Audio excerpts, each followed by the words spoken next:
Museveni killed those people because he was in Chitezi a short while ago. Not to see how people are doing, but to ensure that his land grabbers are protected. He protected Chichoncho in Chitezi after grabbing people's land and evicting them.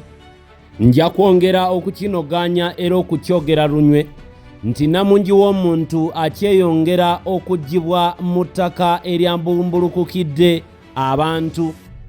Kitalo nnyo, kitalo ddala.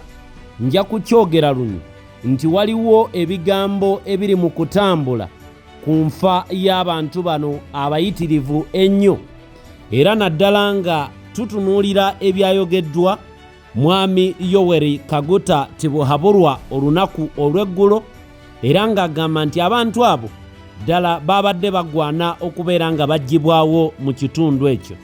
Ebigambo bino byayogereddwa mu budde obukyamu, newankubadde nga byandibanga bituufu nti abantu tebagwanye kubeera nga bawangaalira mu kifo ekibadde kiwunya ekivundu, ekifo ekibadde kikyuma, naye yabyogeredde mu mutima ki. Ekyo nakyo kikulu okubeera nga tweyongera okukimanya ko n'okukitegeera. Ebigambo bya Tibuhaburwa bimuviiriddemu nabe, bimuviiriddemu omuteeru, era nga amawulire gennaakafuna international community efubye okulaba nti ebiyingiramu oluvannyuma lwa gavumenti okuvaayo n'erangirira nti yegenda okutekinga over enteekateeka ey'okulaba nti abantu abafiiridde mu njega eyo babeera nga ate bayambibwako, oba oliawo abakyali abalamu abafudde babeere nga ate bawerekerwa.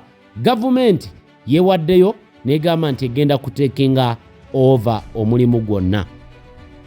Amawulire ge twakafunawo wakati mu kubeera nti Mwami Tibuhaburwa yayogedde bye yayogedde, waliwo abavuddeyo ne babikondeminga, nga waliwo n'abali ready okubeera nga bayimirira mu kifo kyekimu kyalimu ekyokubeera nti bafuuka bakandidate mwaka ogwa 2026 mu kibiina ekyo kyennyini era mwali ekya NRM okubeera nga bamugjawo. Aba NRM nakugambye nti babakubanga balina option, baali badde tebakyalina Mwami Tibuhaburwa, naye olw'okubeera nti tebalina option, ekibiina kiyimiriddewo ku Mwami Yoweri Kaguta Tibuhaburwa, kubanga nkulayirira nti bw'anaavaawo n'ekibiina nakyo agenda nakyo, kubanga bayimiriddewo ku lulwe, tewali mulala. Foundation y'ekibiina kino yabuildingibwa ku mwami ono, era byonna bye bakola babikola nga biyimiriddewo ku lw'omwami ono. Kamala okubatwalamu mu katambi kano, tulabe omukyalo n'ateerya ntama okuva mu Northern Uganda alayidde okubeera nga ateekayo presidential BDA mu mwaka ogwa 2026, ate nga agenda kujjira mu kibiina ekya NRM abeere ng'avuganya ne Mwami Yoweri Kaguta Tibuhaburwa. Bwe kataabeere kabadi bwe kataabeere kabadi nkiddamu, omanya NRM eyolekedde eddongo, eyolekedde okugwa. Katumale okulaba omukyalo n'ateerya ntama eyeevuddemu okubeera nga tulikirako bomu okwekiika Mwami Yoweri Kaguta Tibuhaburwa, ate nkwongereyo n'ebirala ebikira ku ebyo. I'm going to speak in English. Ladies and gentlemen, I want to thank you so much for coming today. My name is Queen Dorothy Amolo. I invited you here because I want to stand for President of Uganda. I am officially declaring my intention to run for president in 2026. And I'm going to do this under the NRM party. As an NRM cadre, I believe that running away is not the solution. There's a lot to be done under NRM, and there is a lot to be done at a country level.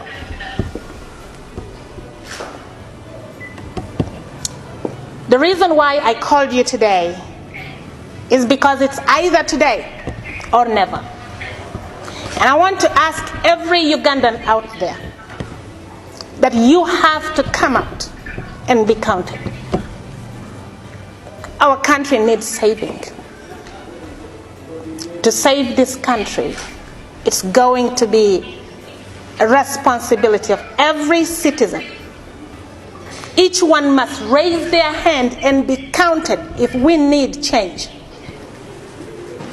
I look forward to running with President Yoweri Kaguta Museveni in the primaries of NRM. These are the things I'm going to do when I'm elected president. First of all, there must be a complete overhaul of the electoral system. There must be demonetization of the electoral process.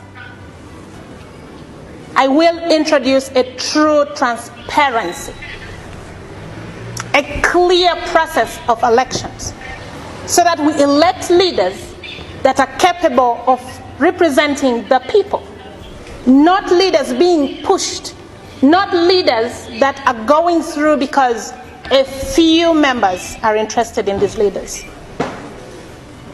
I want all the leaders to be elected based on their capacities.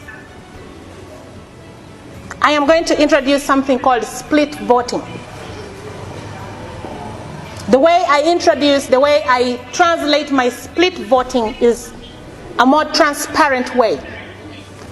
You vote, you receive a receipt that shows exactly who you voted for, the polling station at the time that you voted, so that at the end of the day there is accountability. As much as we need a secret ballot, we must add transparency, fairness to our secrecy. In the next several months, I am going to, step by step, unfold my programs. When I am elected president of the Republic of Uganda, I will build the most elite army that the world has ever seen. And when I say the most elite army, I mean elite. The most complicated military. And I will unpack this in the next several months. When I am elected president, I will introduce industrialization in every parish. I will make sure that the people, we have been told that subsistence farming is the best option because we are all farmers, but we don't have to remain farmers. We don't have to die farmers. A farmer must not give birth to a farmer and then have grandchildren that are farmers. That's why I am saying industrialization is the way to go, not agriculture. I will turn the country from agriculture to industrialized economy. Ladies and gentlemen, we all understand that we have a problem with our healthcare system. We have a problem with our education system. I am proud of who I am. I'm not saying education system of Uganda is the worst. I am saying a lot of things need to change. We're not going to be studying things of long time ago. Most people we are studying today died a long time ago. Their grandfathers died. All their great friends died. Why do we need to study those people? It's part of history. But if we're saying we're studying history, it must be history that is relevant. If we're studying chemistry, it must be chemistry that is relevant. And I'm not saying that we need to specialize. I am a product of Uganda's education system. I am proud of it.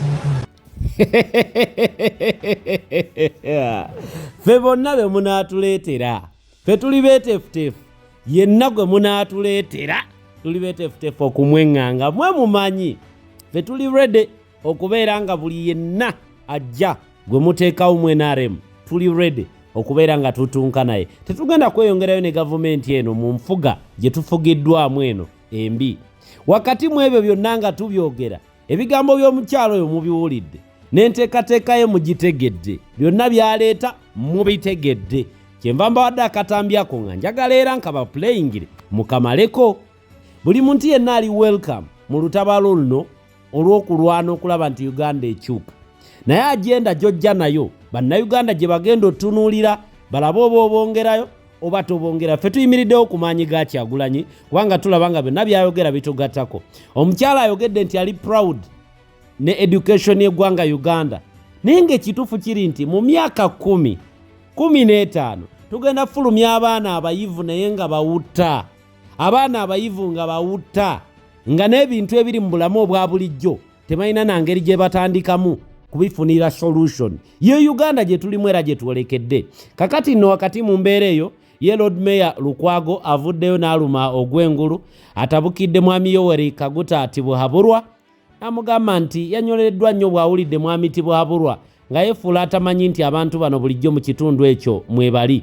Era agamba nti mwennyamivu olw'ebigambo ebyogeddwa Tibuhaburwa. Nange newala nnyo okulandagga vidiyo eno njagadde kubeera nga nkuwa highlight kubiriwo mu ggwanga lyattu Uganda. Kankutwale mu katambi ka Lord Mayor ate owulire byayogedde nkomewo nkwongereyo n'ebirala.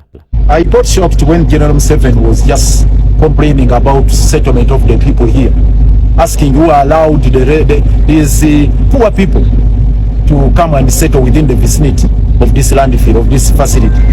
I don't think that was justified the question. No, it's not. This is not the time to pose such questions and asking the IGG to investigate who allowed these people to settle here. I don't think Mr. Museveni is misdirecting his attention to something which is trivial, which is not necessary at this material time. He's misaddressing, I mean, he's misconstruing the challenge we are confronting right now. The immediate challenge right now is to focus on the safety of the people here. Safety of the people. And it's the onus is on government to come up with a plan on how to handle this. The onus is on General Kaguta Museveni, it's on the cabinet, it's on the institution of KCC to work out a robust and comprehensive resettlement plan for these people. A coherent one with clear funding. And I think that's the task the Prime Minister should start with here. Because this is another calamity in waiting. You can see the homesteads here. Anytime this garbage mountain gives way and it buries these remaining houses, the earlier we do it, the better. You can't just scare away these people. Now the deployment here, the military is here, the police is here, they are just chasing away people. Go away, go away. Where do you want them to go? In wilderness? To go and sleep on the streets? Where do you want them to go? The question is, what plan, relocation plan do we have as government? That is the point, and that's what I want to hear from Robin and Nabanja. What resettlement plan have we put in place? And where is the funding for that resettlement? How do we resettle these people elsewhere without pointing and accusing a finger of who brought them here, how they came to stay here? They have been here legally. Many of these people have been here for several decades. Actually, some of the Bataka here were settled here long before this facility was put in place here. You can't ask them how they came to settle here. Maybe you would ask, how did the facility come to be located in a residential area? That's the question Mr. Museveni can pose. And that squarely puts the blame on KCC and the government. How do you put a facility of this nature, which is potentially hazardous and dangerous, in a residential area? That's the question you should be posing. Not to ask how the residents came to settle here, when actually many of them settled here long before the facility was put in place. So I think it would be grossly unfair and unjust for General Kaguta Museveni to direct that these people be forcibly evicted or removed from here. We need a resettlement or relocation plan well worked out by the Prime Minister and funded by government so that we can do it in an orderly manner. Yoyo no Lord Mayor Lukwago ye bwatyo bwayogedde mu ngeri ye agambye nti tulina okumanya ki ekiddako era ye kyalindira omukyala Robin Nabanja okuvaayo ayogere kubanga mwami Tibuhaburwa bwe yabadde ayogera yagambye nti agenda kutuma omukyala ono Robin Nabanja abeere nga ate atunuulira engeri gye bigenda okuggwamu. Naffe kye tulindirira nga bannayuganda nga tuyongera okunakuwalira wamu n'abantu abafiiriddwa obulamu bwabwe ku buuyo obwo. Ngenda kubeera butereevu nga tenkutwala mu katambi kano olabe embeera nga bwebadde. Waliwo akatambi kenguddeko nange ne ŋŋamba nti nina okubeera nga nkagabanako naawe. Robert Kyagulanyi Bobi Wine alina faatha gwatonedde munnange gawuni y'obufaatha naye ng'eri mu red color wabula nina ekintu ekinyumidde mu katambi kano. Omubaka yatumiddwa okukola delivery ey'obubaka obwabadde buweereddwayo ng'ekirabo okuva ewa Robert Kyagulanyi Bobi Wine eri Father Ono eyakatikkibwa. Munnanga abyogedde byonna muyina mu katambi era ogaana obeere nga naawe obyewulirako. Tuwulira bulungi nnyo bwe tulaba bannaddiini nga bavaayo okuyiwawo omubiri ku lw'eggwanga lino Uganda nga beeteefuteefu okulaba nti mu buli mbeera yonna bagamba nti ekimala kimala. Embeera bannayuganda gye bayitamu naffe yeemu gye tuyitamu. Nammwe abalala abakyali eyo ba cultural leader ab'ebyobuwangwa n'ennono tubeegayiridde mujje mwegatte ku lutabalo luno n'omugendo guno bannaddiini aba buli kika mu kifo ky'okutunuulira okuweebwa emmotoka ne muvuga ne mubeera mu bulamu obulungi. Gavumenti n'ebalimbalimba mutunuulire nnyo bannayuganda bano abajja mu makyakyago be mulyowa emyoyo. Mutunuulire nnyo bannayuganda abajja mu masjidi be mulyowa emyoyo. Mulabe bo bali mu mbeera ki? Mwe bwe mubeera obulungi nabo bali bulungi. Kambalekera akatambi kano ate mbateere wano tudingane mu vidiyo eddako. Mbaagala nnyo lugaba bampeera ebikira obugulu bw'eggongolo naye mujja kadata abanyongererewo ebirungi lufukunya mweraba.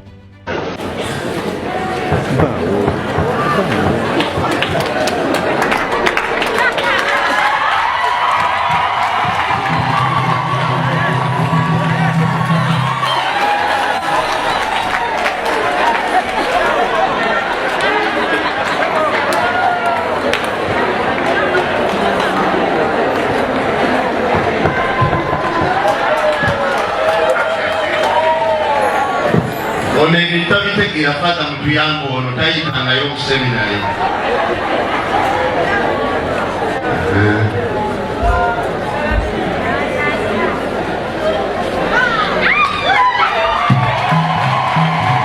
Sebo kusoma esiyo nekulabe ekyo kyekirabe ekisooka kyakuweereza ekyekyambalo kino